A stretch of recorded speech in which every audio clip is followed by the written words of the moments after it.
大家好，我係 Irene。時間翻去1993年嘅南京大學，4名住埋同一間宿舍嘅單身大學生咧，就成日聚埋一齊喺度討論點樣告別單身呢一個話題喎。之後佢哋更加之以1111光棍節嘅名義咧，去到舉辦活動。11月11號係由數字1咧並排組成嘅，就好似4條棍咁樣。咁而光棍咧喺中文入邊亦都有單身嘅意思嘅喎，所以佢最開始嘅時候咧係俾人哋叫做光棍節，又或者係單身節。光棍節更加之係發展到去其他嘅大學，成為咗一種校園趣味文化。跟住時間去到2009年，有位淘寶員工咧就喺 office 嗰度講笑咁話：嗰啲單身寡佬嗰一日都冇嘢做㗎啦，咁不如就俾佢哋喺網上面買嘢啦。就係咁樣一句笑話，竟然就開啟咗呢個咁龐大嘅經濟效應啦。淘寶就將1111光棍節打造成為年尾嘅購物節。嗰一年淨係得27個品牌參加活動，但係就竟然創造咗5200萬人民幣嘅銷售額啊！大家可以睇到呢一張圖就係2015至到2017年美國感恩節5日同埋中國光棍節1日嘅銷量對比，可以好明顯咁睇得出雙11嘅增長趨勢咧係幾咁犀利啊！咁到底雙11係點樣成為中國電商嘅購物狂歡節？雙11對於中國經濟又有啲咩意義呢？我哋今日就嚟討論一下雙11啦。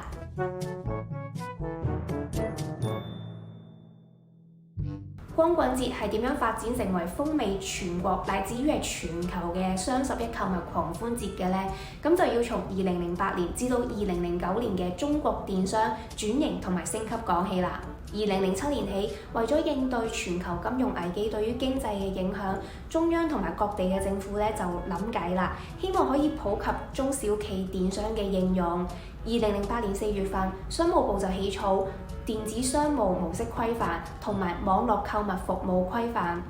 就希望可以規範呢個市場，令到電商咧可以持續咁樣發展。根據統計，淨係喺2008至到20092年時間入邊，創建嘅電商網站就佔當其時網站總數嘅22.3%。而喺網絡購物交易額佔社會消費品零售總額嘅比重方面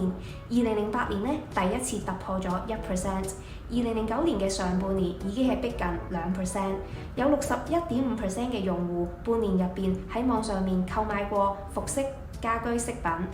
喺國內電商轉型升級嘅大環境底下，阿里巴巴旗下淘寶商城咧創建咗冇幾耐，亦都啱完成咗事業部重組，咁佢就好急需要一個活動又或者一件事咧去到提升佢嘅知名度啦。當其時嘅總經理張勇咧就決定用網上面已經流傳咗好耐嘅光棍節去到做一個 gimmick， 咁就打出咗咧就算冇男女朋友陪我哋都好啦，至少我哋都可以瘋狂購物呢一個口號，咁就舉辦咗第一屆嘅雙11購物節啦。點解會揀11月11號呢？從零售業嘅角度去到睇，第4季咧明明就係國內銷量最旺季，但係11月嘅數字咧永遠都係最低最難睇嘅，因為佢之前咧就有10月份嘅國慶黃金週啦，之後咧就有12月嘅聖誕節同埋元旦，同埋國內嘅消費者咧就冇 Black Friday 嘅習慣噶嘛。咁而光棍節咧就啱啱好咧係喺11月嘅中間，又有一定嘅知名度，再加上節日本身嘅特性咧，就係俾消費者一個藉口去到買嘢。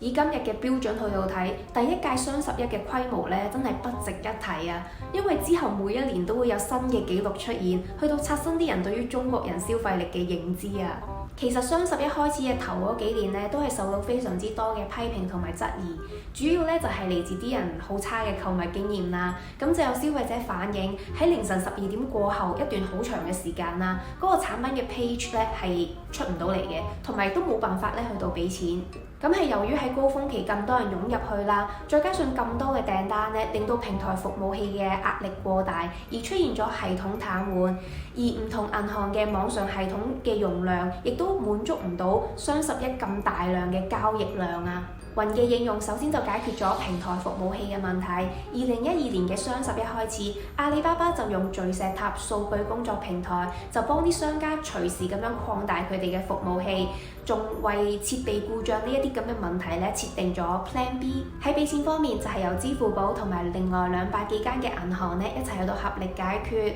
喺雙十一開始嘅前幾個月，唔同嘅銀行咧就會對自己嘅系統進行壓力測試。與此同時，支付寶喺擔保交易以外，仲提供咗餘額寶呢個功能，同埋提供埋呢個高額年化收益率，咁就吸引啲人咧提前將啲錢擺喺支付寶入邊，就可以減輕雙十一當日嘅壓力啦。喺2013年，阿里同埋順豐同埋三通一達一齊創建咗一間物流數據公司，就係叫做菜鳥網絡。2015年雙十一開始，嗰啲消費者就明顯感受到佢哋嘅收貨時間咧真係縮短咗好多啊！嗰一年喺天貓平台上面最快嘅一張單，由落單到收貨，淨係用咗14分鐘咋。淘寶之後，京東、蘇寧呢一啲電商都入局玩埋一份，咁就改變咗阿里巴巴一家獨大嘅情況啦。2013年雙十一前夕，阿里就完成咗對雙十一網購狂歡節、雙十一狂歡節呢一啲嘅商標註冊，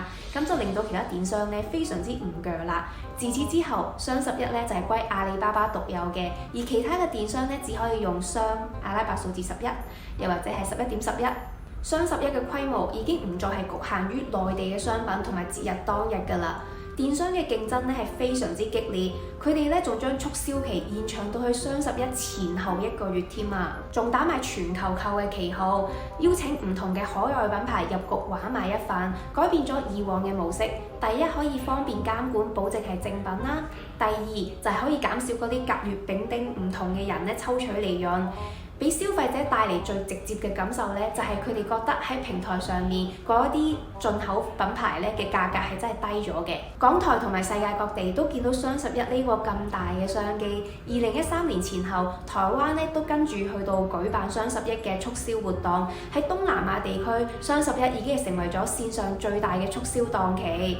雙十一已經係成為咗一個全球性嘅購物節啦。雙十一風靡全球，唔少嘅媒體都有一個疑問：由電商領導嘅雙十一低價競爭，會唔會對於當地高成本嘅實體零售造成毀滅性嘅打擊呢？對於呢個問題，雙十一俾出嘅答案就係將線上同埋線下融合，用銷量去到彌補價格差。喺雙十一期間，顧客去到嗰個品牌實體店，可以享受同埋線上一樣嘅價位，而商場亦都藉住雙十一嘅熱度，吸引咗更加多嘅消費者，佢嘅營業額亦都比平時係高㗎。雙十一嘅成功並唔係偶然㗎，佢係結合咗中國近呢10年喺雲計算、物流、電商、零售呢一啲領域嘅變革同埋成就。呢一個大到嚇死人嘅交易額背後，係中國新經濟嘅高速發展，同埋中國人日益增長嘅消費水平啊！近呢幾年，雙十一已經係結束咗爆發式嘅增長，進入咗穩定增長期。唔同嘅電商咧，亦都更加之注重細分市場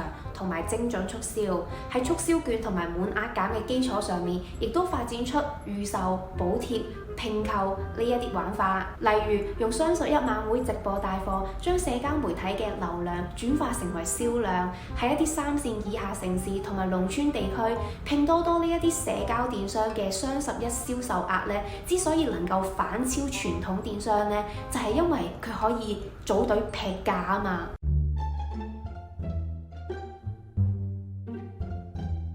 不過雙十一咧，亦都有人話佢更加容易令啲消費者咧跌入金融陷阱啊！雙十一可以俾啲消費者提前俾訂金，去到鎖定佢哋想要嘅嗰一個商品，到11月11號咧就可以俾埋尾款啦。通過呢一個方式，網購平台咧就可以延長佢哋嘅預售期。咁你分開俾錢，啲消費者感覺上就係我今日都唔係使咗好多錢啫，咁就可以更加刺激佢哋嘅消費慾啦。通過呢一種方式造成嘅過度消費啦，令到唔少嘅網民咧都自嘲，日頭咧就係打工人，夜晚咧就做尾款人。過度消費背後就有唔同嘅現金貸同埋消費貸嘅產品咧喺度推波助瀾。無論係螞蟻旗下嘅跨幣、借幣，定係京東旗下嘅擺條，騰訊、小米、美團、蘇寧，中國互聯網巨頭幾乎都有推出自己嘅消費貸同埋現金貸嘅產品，咁就用快速批核、無需抵押、高額度呢一啲嘅方式去到吸引啲消費者用。對於消費者嚟講，網貸泛濫會令佢哋更加容易跌入金融陷阱。最後，希望大家今年雙十一可以 happy shopping， 應買則買，就唔好借錢去到消費啦。咁大家記得訂閱同埋撳埋隔離嗰個 link 啦，去到支持我哋嘅 channel 啦。我哋下次見啦，拜拜。